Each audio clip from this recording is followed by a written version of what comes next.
Hello guys, welcome to my YouTube channel সম্প্রীতি সন্দীপন। তো আশা করছি তোমরা সবাই খুব ভালো আছো, আমিও খুব ভালো আছি। তো আজকে আমি আরেকটি আবৃত্তির ভিডিও নিয়ে চলে এসেছি। যদি কেউ এই চ্যানেলে নতুন হয়ে থাকে তাহলে অবশ্যই চ্যানেলটিকে সাবস্ক্রাইব করে দেবেন এবং পাশে থাকা বেল আইকনটিকে ক্লিক করে দেবেন নতুন নতুন আপলোড পাওয়ার জন্য। আর যদি আমার এই আজকের আবৃত্তিটি আপনাদের ভালো লেগে থাকে অবশ্যই লাইক শেয়ার করবেন। আর নতুন নতুন আবৃত্তি যদি আপনারা শুনতে চান তাহলে অবশ্যই কমেন্টে বলবেন, আমি অবশ্যই আপনাদের শোনাবো। তো আজকে আমাদের নিবেদনে কবিগুরু রবীন্দ্রনাথ ঠাকুরের কবিতা মাকাল। গৌর বর্ণ নধর দেহ, নাম শ্রীযুক্ত রাখাল। জন্ম তাহার হয়েছিল সেই যে বছর আকাল।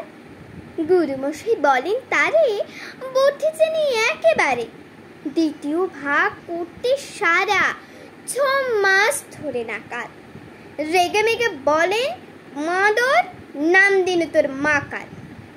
নামটা শুনে ভাবলে প্রথম মাকে যুগল ফুরু, তারপরে সে বাড়ি এসে নৃত্য করলে শুরু।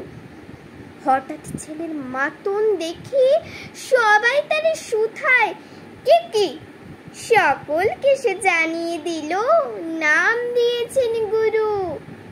নতুন নামের উৎসাহে তার বক্ষ দুরু দুরু। কোলের পরে বসে দাদা বললে কানে কানে, গরুমশাই গাল দিয়েছেন বুঝিস নে তার মানে। রাখাল বলে কখনো না, মাঝে আমায় বলেন শোনা।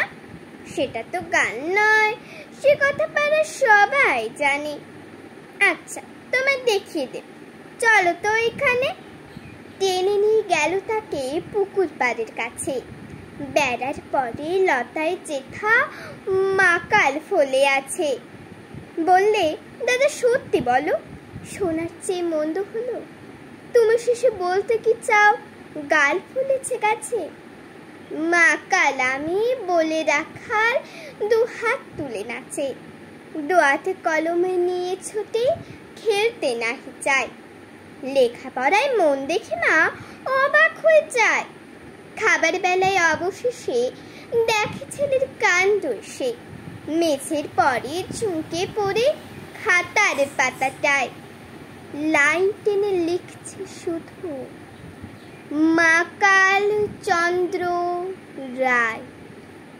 নমস্কার।